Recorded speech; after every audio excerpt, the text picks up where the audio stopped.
अच्छा, हाइट बहुत देर से वेटिंग में है, हाइट से थोड़ा बात कर लो अभी। हाँ हाँ, प्लीज ये प्लीज जी, हाइट साहब वेलकम। हर सर, मैं एक्चुअली अपना एक्चुअल नाम बताना नहीं चाह रहा था, इसीलिए इस नाम से आया हूँ। जी कोई बात नहीं, आपको कोई मेरी दिक्कत आवाज नहीं। सुनाई दे रही है? जी जी, ओके जी, अब क्लियर आ है। रही है। सर, एक्चुअल मैं बाइक आवाज सही तरह से आ रही है? हेलो हाँ हाँ, हाँ आ सर, हाँ रही आवाज है। आ रही है आपकी। आ सर, रही है, एक्चुअली आ रही बाई है। प्रोफेशन मैं प्राइमरी स्कूल टीचर हूँ। जी और मैं यहाँ जहाँ पे स्कूल है, मतलब जहाँ पे स्कूल है वहाँ पे ना चारों तरफ वो पूरी तरह से मुस्लिम एरिया है। ठीक है, मैं वहाँ पे जी। बच्चों को पढ़ाता हूँ, बस अपना काम पे फोकस करता हूँ और दूसरे किसी चीज पे फोकस नहीं करता हूँ। अब मैटर ये है कि स्कूल में जो हेड मास्टर है वो बहुत ही अच्छे इंसान है। उन्होंने मुझे सेव करके रखा हुआ है। आसान शब्द में यही बताऊंगा, क्योंकि उस इलाके में सिर्फ मैं अकेला हूँ जो हिंदू टीचर है, बाकी हम्म। कोई भी इंसान हिंदू नहीं है। जी मतलब जो हेड सर हेड मास्टर है वो भी मुस्लिम है, राइट? ही वॉज ऑल्सो मुस्लिम, जी जी वो जी। भी मुसलमान है। बाकी मदरसे में सब पढ़ाते हैं क्या आप? टीचर। जी मदरसे में पढ़ाते हैं क्या, मदरसे में? नहीं नहीं नहीं सर, प्राइमरी स्कूल, प्राइमरी अच्छा, टीचर। वेस्ट बंगाल गवर्नमेंट का प्राइमरी स्कूल है सर। वेस्ट बंगाल ठीक है। गवर्नमेंट का प्राइमरी स्कूल सर। तो मैटर ये है कि मैं चुपचाप बैठ के जो आदर्श टीचर है उन लोगों की बातें सुनता रहता हूँ। कुछ 1-2 महीने पहले वो लोग बात कर रहे थे आपस में, तो वो लोग मतलब हिंदू बुरे हैं, और इसराइल का केस हुआ था ना, गाजा में स्ट्राइक कर दिया था, जी उसके ऊपर बात कर रहे थे। तो हिंदू बुरे हैं, ऐसे करते हैं वैसे करते हैं, इसराइली मुसलमानों को मार डालेंगे, सारे खत्म कर देंगे, ये करेंगे वो करेंगे, ये सब कुछ बोल रहे थे। तो मेरा पता नहीं दिमाग में क्या आया, मैंने उनसे चुपचाप एक सवाल पूछा, सर से एक सवाल पूछा कि सर देखिए, चाइना ने जितने भी मस्जिदें थे सारे तोड़ दिए, वहां पे हम्म। बुर्का बैन कर दिया, कुरान बैन है, यहाँ तक कि मुसलमान दाढ़ी तक नहीं रख सकते। तो चाइना कैसा मुल्क है? बल्कि नहीं नहीं नहीं नहीं, चाइना बहुत ही अच्छा है, चाइना बहुत ही अच्छा है, चाइना हमारा दोस्त है, बहुत ही अच्छा है, हमारे लिए बात करता है। मतलब वो लोग चाइना को सपोर्ट करते हैं, बट बाकी जो कंट्रीज है उनके खिलाफ है। मतलब ये जो हिंदू है या क्रिश्चियन कह लेते हैं, क्रिश्चियन के वो लोग ज्यादा कुछ बोलते भी नहीं है, बट यहूदियों के खिलाफ तो जहर पे जहर उगलते हैं वो लोग। मतलब मुसलमान, चाइनीज तो एक्चुअल में मुसलमान है ही नहीं, वो लोग तो एथिस्ट लोग होते हैं, तो वो उन्हें आधे सपोर्ट क्यों करते हैं? आधे से ज्यादा एथिस्ट, बाकी कम जितने भी बचा है 10% वो बौद्धिस्ट है चाइना में जी। हम मतलब चाइना में तो मुसलमान है ही नहीं, उन्हें तो जो राइट जो दिया ही नहीं जाता। बौद्धिस्ट हैं, इच्छा मृत्यु भाई, जो बौद्धिस्ट हैं वो भी एक तरीके से एथिस्ट ही है ना, क्योंकि गॉड का कॉन्सेप्ट तो उनके पास भी नहीं है ना। नहीं, चाइना वाले हाँ ज्यादातर मतलब मान के चलो कि नहीं 100% के करीब एथिस्ट ही नहीं, है चाइना एक में जी। हिसाब से नहीं सर, एक हिसाब से हिंदू काफिर है, ठीक है। अब वो लोग गॉड को नहीं मानते तो वो भी काफिर हुए, है ना? चाइनीज भी काफिर ही हुए कि वो लोग भगवान को नहीं मानते। तो मुसलमान क्यों उन्हें सपोर्ट करते, मुझे समझ में नहीं आता है। अरे याराना है ना पाकिस्तान के साथ, समझो बात को। अब जैसा भी हो, अब पाकिस्तान का सबसे बड़ा यार कौन है अभी दुनिया में, सोचो ना। सोचिए ना और बात क्या को। बोलूं, नहीं और क्या बोलूं, इसके बारे में कुछ बोलना नहीं सर। इसको छोड़ के और कोई रीजन हो सकता है सिद्धार्थ भाई? हाँ, मुसलमानों का जो है चाइना प्रेम, सिद्धार्थ भाई, इसको छोड़ के कोई और रीजन हो सकता है? जिज्ञासु भाई, इसको छोड़ के और कोई रीजन हो सकता है क्या, आपके दिमाग में है? मेरा एक सेकंड के लिए पॉइंट मिस हो गया था। मैं तो यही कहूंगा, क्या कहते हैं, जैसे कहा ना कि आपने कि नहीं नहीं, बहुत या मैं पूछ रहा हूँ, नहीं नहीं सुनो, मैं पूछ रहा हूँ कि ये जो मुसलमानों का चाइना के प्रति प्रेम है, तो दुनिया में सबसे पाकिस्तान का सबसे बड़ा यार तो चाइना है, इसको छोड़ के और कोई रीजन हो सकता है क्या? ना ना, कोई रीजन नहीं। मैं कहता हूँ वही, इसमें शोले का एक डायलॉग याद आता है, लगता है बहुत गहरा याराना है। लगता है बहुत याराना है। अच्छा, ये देखो, अभी मुनाफिकत और हिपोक्रेसी की बात कर रहे थे, ये भी एक हिपोक्रेसी में से एक है कि अगर किसी मुसलमान से आप पूछोगे कि भाई जू से नफरत क्यों करते हो, उन्होंने तुम्हारा क्या बिगाड़ा है, क्या नुकसान किया है, तो वो आपको सिर्फ वो बात बताएगा जो बात कुरान ने बताई है और हदीसों ने बताई है 1400 साल पहले। आज एक मुसलमान और आज एक यहूदी, जिन दोनों का 1400 साल पहले एग्जिस्टेंस भी नहीं था, जो मौजूद भी नहीं थे, वो दोनों आज की तारीख में, मुसलमान उस आज की तारीख के यहूदियों को इसलिए बुरा मानता है क्योंकि 1400 साल पहले के यहूदियों को कुरान ने बुरा बोला है। एक एक आर्गुमेंट जिस वजह से हर यहूदी से नफरत करते हैं, उसको बुरा मानते हैं, उससे दुश्मनी रखते हैं, क्योंकि बस कुरान ने कह दिया, कोई लॉजिक नहीं, कोई रीजन नहीं, कुछ नहीं। और यही कुरान अहले किताब के बारे में तो इतना सॉफ्ट कॉर्नर रखता है कि अगर वो नबी पर ईमान ले आए तो वो मुसलमान है, क्योंकि अल्लाह पर तो ऑलरेडी ईमान रखते हैं, वो अल्लाह पर ऑलरेडी ईमान रखते हैं। और उस जमाने में, जिस जमाने में उनके लिए किताब थी और नबी था, उस जमाने में जिन्होंने नबी को फॉलो किया अपने, चाहे वो मूसा हो, चाहे वो ईसा हो, चाहे वो इब्राहिम हो, चाहे वो नूह हो, वो तो सारे जन्नती हैं। बावजूद इसके कि वो यहूदी हैं, इसके बावजूद जन्नती हैं वो, क्योंकि उसका दीन तो वही था। लेकिन वो कुरान जो मुशरिक और काफिर को कत्ल करने की बात करता है, जो काफिर को यह कहता है कि काफिर से जिजिया लो, लेकिन मुशरिक से जिजिया मतलब मुशरिक को या तो इस्लाम में लाओ या तो सीधा कत्ल करो, क्योंकि मुशरिक से जिजिया लेने का कॉन्सेप्ट नहीं, काफिर से जिजिया लेने का कॉन्सेप्ट नहीं, यहूदियों से जिजिया लेने का कॉन्सेप्ट है। सूरह अत-तौबा की आयत नंबर 29, जिजिया लेने का हुक्म अहले किताब से देती है, काफिरों से नहीं, मुशरिकों से नहीं। उनको तो सीधा कत्ल करना है, या तो इस्लाम में लाओ या तो सीधा कत्ल करो। इसके बावजूद जो काफिर हैं उनको ये अपना मानते हैं, यानी कि एथीस्ट लोगों को, चाइनीज लोगों को, और जो यहूदी हैं उनसे नफरत करते हैं। मुनाफिकत देखिए, हिपोक्रेसी देखिए। फिर से काफिर जिनको देखते ही कत्ल करने का हुक्म कुरान दे रहा है, उनको अपना बाप समझते हैं, चाइना को। और अहले किताब जिनसे उनके मजहब को फॉलो करने के बाद भी कत्ल नहीं करना, बल्कि उनसे जिजिया लेना है, जिजिया अगर देने से इनकार करे तो कत्ल करना है, उनसे नफरत करते हैं।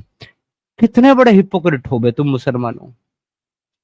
ये सही मायने में अगर देखो तो इच्छा मृत्यु भाई, ये वो कौम है जो ना तो अल्लाह की है और ना दुनिया की है, ये किसी काम की नहीं है।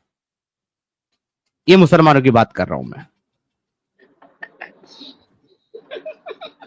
मुझे ना पता क्या लगा, आप ये बोलोगे ना तो ये अल्लाह की है ना ये दल्ला की है। नहीं तो जब अल्लाह की नहीं है तो दल्ला की तो ऑटोमेटिकली नहीं है, क्योंकि दल्ला तो अल्लाह का ही है ना, और अल्लाह दल्ला का है। बिल्कुल बिल्कुल। मैंने कहा ब्लास्फेमी करना बुरी बात है जब तक डायरेक्ट ना की जाए, बिना नाम लिए करो, दबा के करो, क्या दिक्कत है। माशाल्लाह माशाल्लाह माशाल्लाह समीर भाई।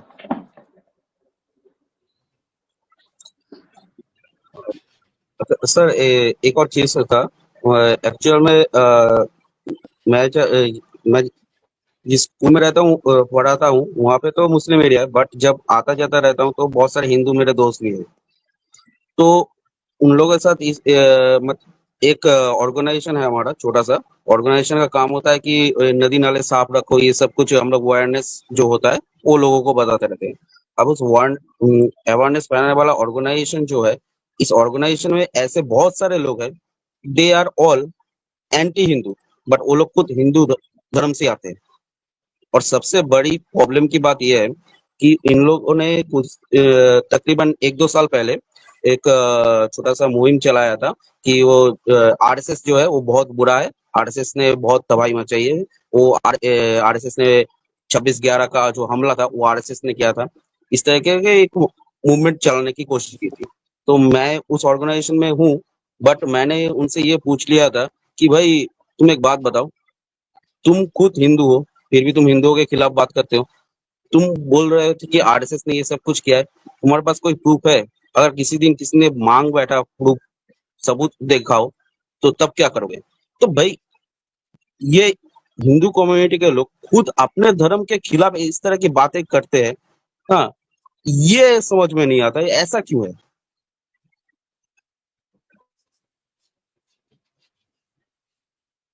देखिए, इसके लिए कई बार मैंने बात करी है, अलग अलग सभाओं में बोलने का जब मौका मिलता है तो हम बोलते हैं। अभी रिसेंट एक भारत नव भारत टाइम्स के ऊपर हमारा एक डिस्कशन, एक डिबेट हुआ 4 मुल्लों के साथ। वहां भी उन्होंने ये कहा कि जो छांगुर बाबा जो लोगों को कन्वर्ट कर रहा है, इसके पीछे जो है वो भाजपा और आरएसएस का हाथ है। तो जो चीज इनकी पकड़ी जाती है, हरामखोरी इनकी, उसको ये भाजपा और आरएसएस और बजरंग दल के ऊपर इसकी तोहमत लगा देते हैं। जैसे कि एक्स मुस्लिम कोई मूवमेंट कोई ले लो, ये इनकी पोल खोल कर रही है इस्लाम की और मुसलमानों की, तो हमको ये आरएसएस और बजरंग दल और भाजपा के एजेंट बताने लगते हैं। ठीक है सर। तो उस पर मेरा ये सवाल होता है हमेशा हर मुसलमान से कि भाई, तुम्हारे मुताबिक दुनिया की अगर हर परेशानी के पीछे यहूदी और आरएसएस और बजरंग दल और भाजपा है, तो ये बताओ कि नमाज की हालत में उमर को किसने मारा? वो बजरंग दल का कौन सा सेवाकार था? उस्मान को किसने कत्ल किया? यहूदी ने या भाजपा ने या बजरंग दल वाले ने या आरएसएस वालों ने? आपके उस्मान को घर में घुस करके दाढ़ी पकड़ करके खींच करके किसने मारा? वो कौन था? हसन हुसैन को किसने कत्ल किया? तो ये चुप हो जाते हैं, फिर ये जवाब नहीं देते। क्यों? क्योंकि इनको अपना प्रोपेगेंडा करना है। ये भी जानते हैं जो ये बातें बोल रहे हैं उनमें कोई सच्चाई नहीं है, कोई सच्चाई नहीं है। ये लोग जहां जहां जब जब ताकत में आए हैं, मेजॉरिटी में आए हैं, पावर में आए हैं, इन लोगों ने हमेशा दूसरे अकीदे वालों को, दूसरे बिलीवर्स लोगों को हमेशा तकलीफ पहुंचाई है, हमेशा दुख दिया है, हमेशा उनका जेनोसाइड किया है, हमेशा उनको उनके ऊपर अपना झूठा मजहब इम्पोज किया है, हमेशा उनके ऊपर अपना शरिया लगाया है, जिजिया लगाया है, उनके ऊपर तीर्थ यात्रा टैक्स लगाया है, उनके ऊपर उनके बिलीव के मामले में तंगी की है, परेशानियां क्रिएट की है। एग्जाम्पल के तौर पे हमारे पास ढेरों एग्जाम्पल है। कुछ चंदे के एग्जाम्पल स्क्रीन पर हमारे मृत्यु भाई दिखा रहे हैं।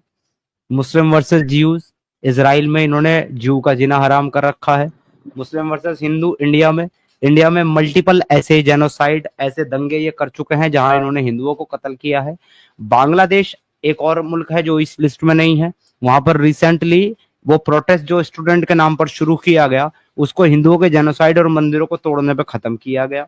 मुस्लिम वर्सेस क्रिश्चियन, अफ्रीका में इन लोगों ने उनका जीना हराम किया, अमेरिका में जीना हराम किया, यूके में उनका जीना हराम किया।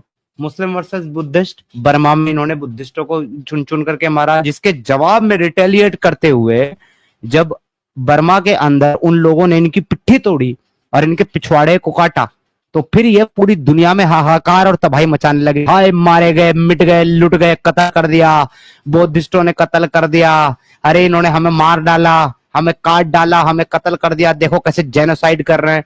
लेकिन अपना जो खुद का घटिया हरकतें थी उसको भूल गए। मुस्लिम मतलब वर्सेस सोचो कैथोलिक, सिद्धार्थ भाई, दूसरे पॉइंट पे जाने से पहले सोचो कि सबसे शांतिप्रिय कौमों में से एक है ये बौद्धिस्ट लोग। भाई किसी से ऊंची आवाज में बात भी नहीं करते, साला इनसे भी पिट गए। सोचो सिद्धार्थ भाई कितने कितने दलाई लामा ने इनका इनकी पिट्ठी सुजा दी मार मार करके वहां। जी जी जी। मैं ये कहता हूँ बौद्धिस्टों का जब प्रेयर होती है ना तो ये शांत बैठ जाते हैं, बिल्कुल चुप, इतने शांत स्वभाव के हैं। अगर उनके हाथ से मर रहे हैं ना तो आप ये सोच लो कि अब ना कुछ कह नहीं सकते इनके बारे में। बौद्धिस्टों ने मारा है।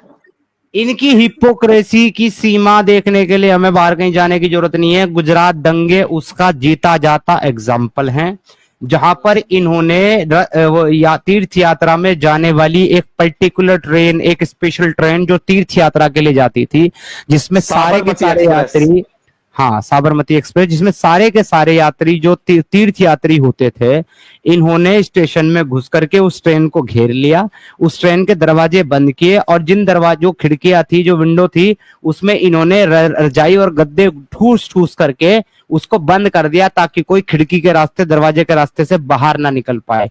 और जब इन्होंने मेक श्योर कर लिया कि अब सारे के सारे यात्री उस ट्रेन के अंदर फंस चुके हैं, इन्होंने उसकी सारी बोगियों को पेट्रोल डाल डाल करके आग लगा दी और जिंदा जला करके मार डाला सारे तीर्थ यात्रियों को। और उनका कसूर क्या था कि वो तीर्थ यात्रा पर जा रहे थे।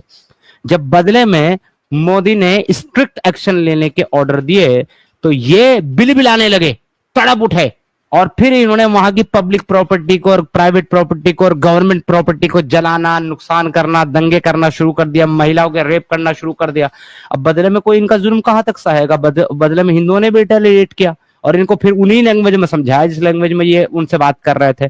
तो फिर आज तक विक्टिम कार्ड खेलते हैं और आज तक उस मोदी को ये मुसलमान का दुश्मन, कातिल और पता नहीं क्या क्या कह करके गालियां देते हैं। जिस मोदी ने कहा था कि मैं मुसलमानों के बच्चों के एक हाथ में कुरान और दूसरे हाथ में कंप्यूटर देना चाहता हूं, आज तक मोदी को अपना दुश्मन मानते हैं, आज तक मोदी को गालियां देते हैं इस वजह से कि उसने लॉ एंड ऑर्डर मेंटेन करने के लिए अपने अपने स्टेट में, अपने राज्य में उसने गवर्नमेंट को हुक्म दिया कि भाई लॉ एंड ऑर्डर मेंटेन करो, मुझे ये कूड़ा साफ चाहिए सारा का सारा।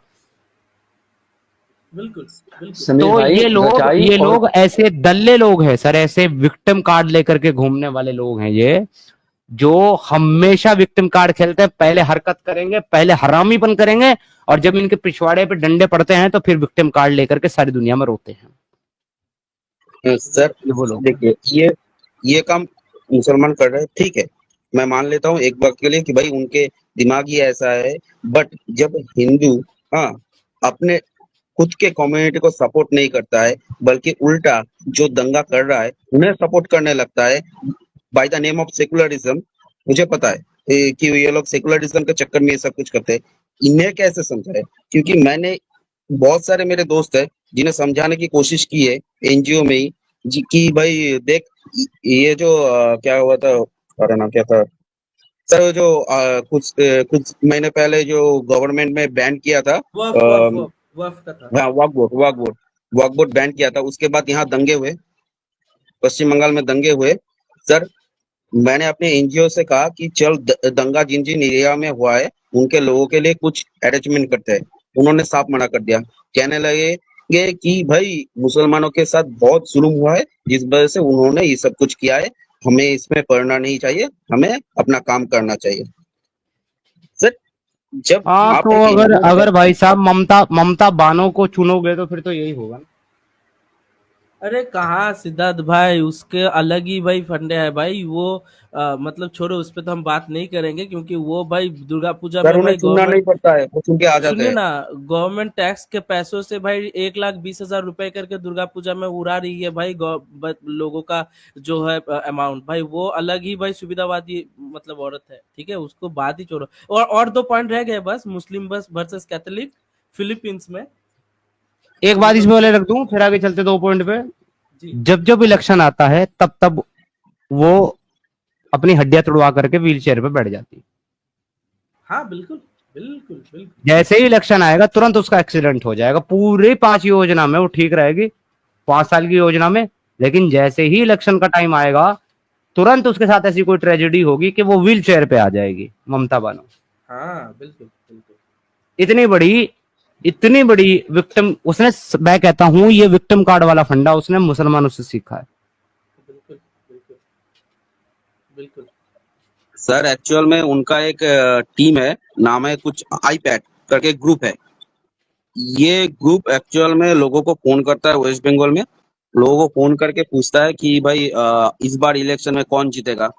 अब आप जवाब दोगे तो आपका जो डिटेल्स है वो लोग नोट कर लेंगे। यहाँ से उन्हें पता चल जाता है कौन सी कम्युनिटी उनके ऊपर गुस्सा है, कौन सी कम्युनिटी कम गुस्सा है। तो अगर उन्हें ऐसा लगा कि भाई ये वाली कम्युनिटी गुस्सा है, इन कम्युनिटी को थोड़ा सा फेवर कर दो, फेवर कर दिया, बस हो गया। अब इस तरीके से वो हर बार इलेक्शन में जीतती है। अब लोगों को तो समझना पड़ेगा कि भाई जो लोग आपसे फोन करके पूछ रहे हैं कि भाई कौन जीतेगा, ये लोग बोलते हैं कि आप फोन करके, मुझे भी एक बार फोन किया था, फोन करके पूछने लगे कि सर मैं यादवपुर यूनिवर्सिटी का स्टूडेंट हूँ, मुझे इलेक्शन पॉलिटिकल साइंस का स्टूडेंट हूँ, मुझे इलेक्शन के ऊपर थीसिस लिखना है, उसके लिए मैं आपसे फोन में बात करना चाहता हूँ। तो इस तरह से ये लोग फोन करते हैं, फोन करके डिटेल्स लेते हैं, डिटेल्स लेने के बाद इसे ही ऐसे तो क्या करूँ, एक काउंटिंग बता देते हैं, और उस हिसाब से ये लोग इलेक्शन के जो रणनीति होते हैं वो तैयार करते हैं। तो लोगों को तो ये समझना पड़ेगा, ये सच्चाई है। बट सर प्रॉब्लम ये है कि हमारे यहाँ पे आप जितना चाहे कोशिश कर लो, किसी भी हालत में इन्हें हटाना आई डोंट थिंक पॉसिबल। क्योंकि इनके जो कोड वोटर है, जो एक होता है ना कोड वोटर, उन्हें ये अच्छी तरह से सेफ रखना जानते हैं। अच्छा सर, ज्यादा वक्त नहीं लूंगा, एक आखिरी छोटी सी बात। सर आपके हिसाब से, आप लोगों के हिसाब से, आप लोगों ने तो काफी दुनिया देखा है, आप लोगों के हिसाब से करंट सिनेरियो में कौन सा स्टेट सबसे ज्यादा सही तरीके से काम कर रहा है? ये मतलब सिर्फ मैं यहाँ पे दंगे के बारे में बता नहीं रहा हूँ, मैं डेवलपमेंट के बारे में बता रहा हूँ।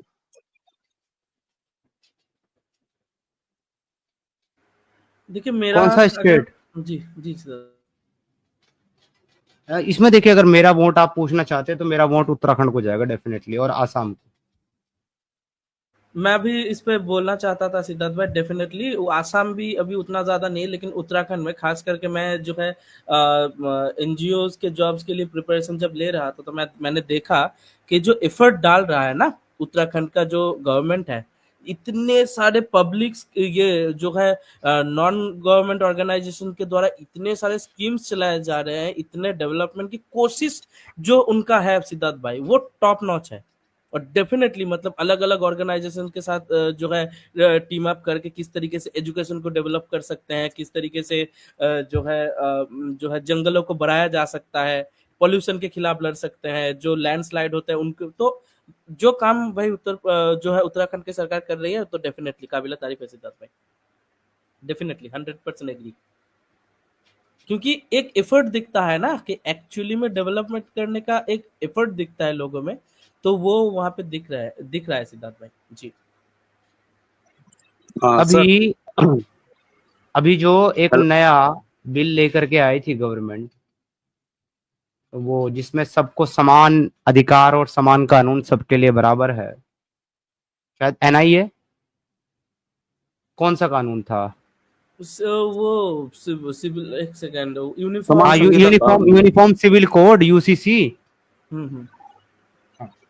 यूनिफॉर्म और यूनिफॉर्म सिविल कोड। अच्छा देखिए, अब बात ये है, अगर आप पूछेंगे कि anti conversion law ACL Bharat के अंदर प्रस्तावित किया गया, प्रस्ताव रखा गया, जहां पे कोई किसी को फोर्सफुली कन्वर्ट अगर करता है तो उसमें सजा का प्रावधान है, उसके ऊपर मुकदमा दर्ज होगा, नॉन बेलेबल ऑफेंस में उसके वारंट हो जाएंगे। पूरे भारत में एंटी कन्वर्जन लॉ एसीएल कहां लागू है? जवाब है उत्तराखंड में। यूसीसी सिविल कोड गवर्नमेंट सरकार ने प्रस्ताव दिया, पूरे भारत में किस स्टेट में पारित हुआ? जवाब है उत्तराखंड, आसाम। लैंड के बारे में जो कानून बनाया गया, जिसमें कहा गया कि जो जिस राज्य का निवासी है वो उस राज्य में जमीन खरीद सकता है, जमीन प्रॉपर्टी बेच सकता है, दूसरे राज्य में जाकर के कोई एक राज्य से जमीन नहीं खरीद सकता, जिसके का इस्तेमाल करके मुसलमान जो है वो हर जगह की डेमोग्राफी चेंज करने का काम करते हैं, अपने लोगों को बसा करके तादाद बढ़ा करके, और फिर वहां दंगे करते हैं। तो वो कानून प्रस्ताव पारित किया गया, संसद में प्रस्ताव रखा गया, लेकिन पारित कहां हुआ? जवाब है उत्तराखंड में। तो सर आपको समझ जाना चाहिए कि कौन सा स्टेट सही तरीके से काम कर रहा है। डेफिनेटली पॉइंट 3 है उत्तराखंड के पास, आसाम के पास 1 है, और बाकी भारत के किसी भी स्टेट के पास इन तीनों में से कोई भी पॉइंट नहीं है। थैंक यू सर, मुझे थोड़ा सा वक्त देने के लिए। एक आखिरी सवाल पूछना चाहूंगा। एक्चुअल में कुछ दिनों पहले से, मतलब ये आप देख रहे होंगे कि मस्जिद में एक मिनिस्टर की पत्नी चली गई थी बिना सर को ढके, तो उनके ऊपर मौलानाओं ने टिप्पणी कर दिया था। साजिद राशिदी ने, जिसके बाद उसे स्टूडियो में कूटा गया न्यूज नेशन में। जी हाँ सर, अब एक छोटा सा चीज मैं यहाँ पे बोलना चाहूंगा सर।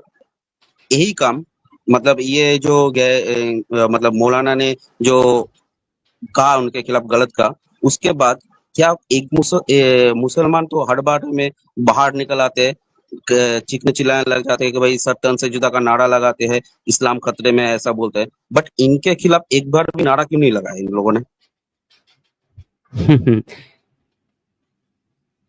इसलिए नहीं लगाया क्योंकि मुल्ला जी ने कहा था।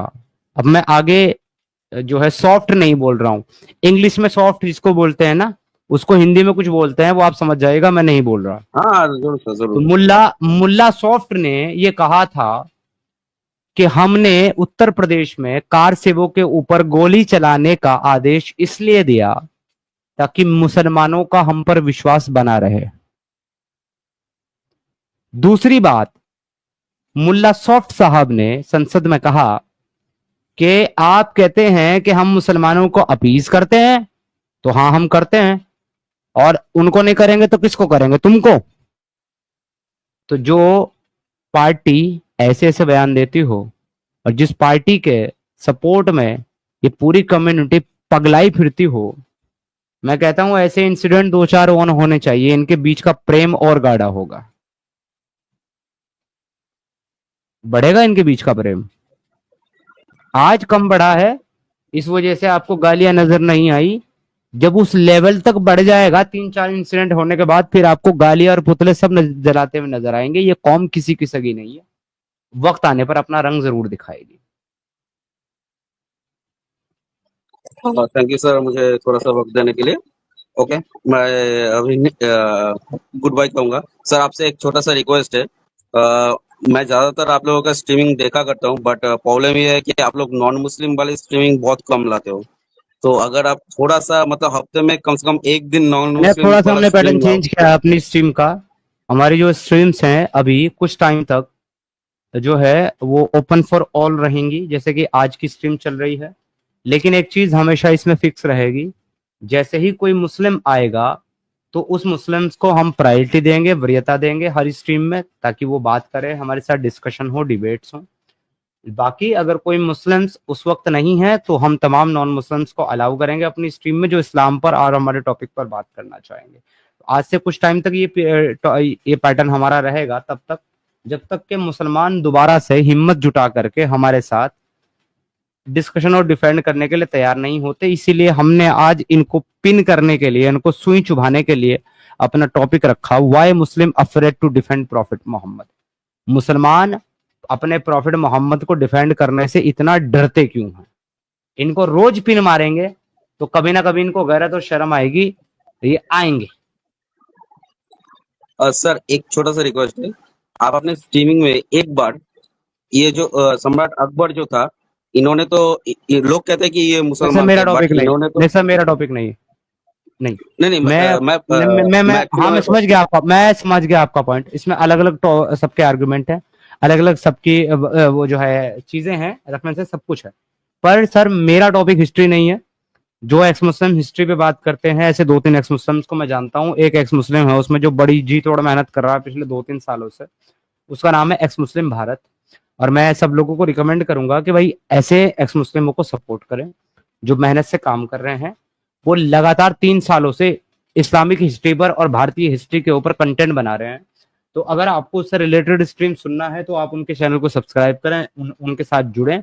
मेरी स्पेशलिटी हिस्ट्री में नहीं है सर, भारतीय हिस्ट्री में, मुगल हिस्ट्री में मेरी स्पेशलिटी बिल्कुल नहीं है। तो इस वजह से मैं सर उस पर बात नहीं कर सकता हूँ। मेरी स्पेशलिटी इस्लाम के ऊपर है, कुरान के ऊपर है, हदीस के ऊपर है, इस्लामिक हिस्ट्री के ऊपर है, तारीख के ऊपर है, सीरत के ऊपर है। मैं सर उस पर बात करता हूँ। जी हाइट sir. Okay sir, thank you sir, बात करने के लिए बहुत बहुत शुक्रिया।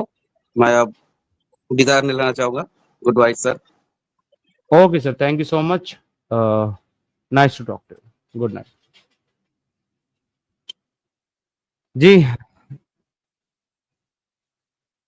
हमारे साथ जल्लाद साहब जुड़े हैं। जल्लाद साहब आपको स्ट्रीम पे ऐड किया गया है सर, अपना माइक अनम्यूट करिए। अरे नमस्ते नमस्ते जल्लाद साहब, जल्लाद भाई, क्या हाल चाल? अगर मुझे किसी ने गालियां पड़वाई मैं उसका कत्ल कर दूंगा। सिद्धार्थ भाई सिद्धार्थ भाई, ओ किसने वो गाली सो दिया गया तुझे, जल्लाद। मैंने बता दे तू। पिछली बार अरे पड़वाई शर्मा थी जी जग सिद्धार्थ को गालियां। जाओ। सो गए लगता है। ये जिज्ञासु जिज्ञासु दे रहा था सिद्धार्थ भाई को गाली। लगता है शर्मा जी मैंने शर्मा गया। सो गया बेचारा। नहीं सोए तो नहीं होंगे, इधर उधर होंगे, चले थोड़ी देर में जुड़ जाएंगे, फिर इनसे बात करेंगे। बाकी जैसे आते हैं ना, आते ही ये है प्यारे से लहजे में कहते हैं और सिद्धार्थ भाई, दिल से बोलता है लंबा भाई, खींचते हैं। दिल से बुलाते हैं भाई। मुझे फोन पे बोलता है ये बंदा, सिद्धार्थ भाई पंडितों में आयो, पंडितों में ऐसी वैसी बात थोड़ा ही है, और जान दे देंगे तुम्हारे लिए वीरे। सिस्टम फाड़ देंगे। सिस्टम फाड़ देंगे। भाइयों, ये देखो सिस्टम फाड़ने के लिए आया है कोई, बात करो सिद्धार्थ भाई। रोम रोम भाइयों, सिस्टम पाड़ देंगे। देखो आतिफ ऐड क्या क्या है बताओ।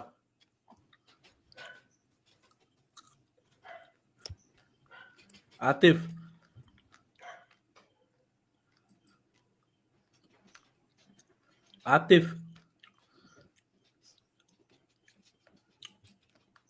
बैन हो जाओगे आतिफ।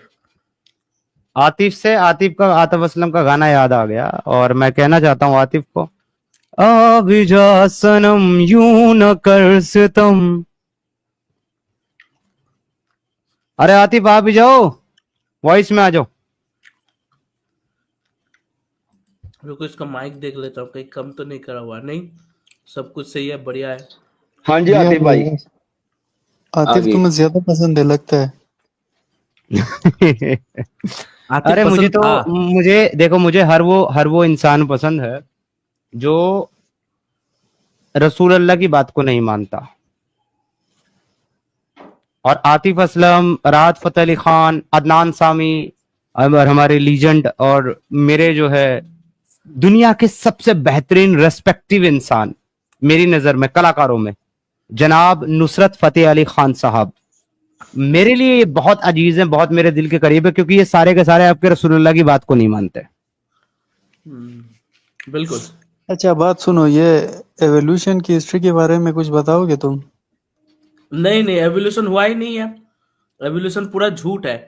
ये बात अचानक सुनो, से क्या नाम है? सुनो समीर? सुनो सुनो अरे सच्चाई क्या है मैं बता रहा हूँ, सुनो सच्चाई ये है। नहीं बताओ, एक- समीर बताओ। अरे रहने दो, अच्छा मरते हुए रहने दो, कोई नहीं भाई। एवोल्यूशन पे बात करने के लिए मैं कोई साइंटिस्ट नहीं हूँ। तो इतने ना कॉन्फिडेंस से मानते हो तुम? देखो ये इसी को कहते हैं कि जब आपने ये ठान लिया हो कि आपको अपनी बेइज्जती करवानी है, तो फिर इसी तरह की हरकतें की जाती हैं। मैंने क्या कभी करती नहीं हैं? कहा, अरे एक सेकंड रुक जाओ यार, मैंने बोलो। कभी नहीं कहा कि डार्विन मेरा नबी है और मेरा खुदा जो है वो साइंस अलैहिस्सलाम है। मैं हर उस बात को मानता हूं जो चीज साबित शुदा है, प्रूवन है, फैक्ट है, चाहे वो किसी इंसान की हो, चाहे वो किसी थ्योरी की हो, चाहे वो किसी आइडियोलॉजी की हो। और मैं हर उस बात को डिनाई करता हूं जो जिसके पीछे कोई लॉजिक नहीं है, कोई रीजनिंग नहीं है, कोई प्रूफ नहीं। पर यार आपको ये मानना ही पड़ेगा सिद्धार्थ भाई, एवोल्यूशन झूठा है, लेकिन आसमान से जो आदम टपका था जमीन में, ये सच्चा है सिद्धार्थ भाई।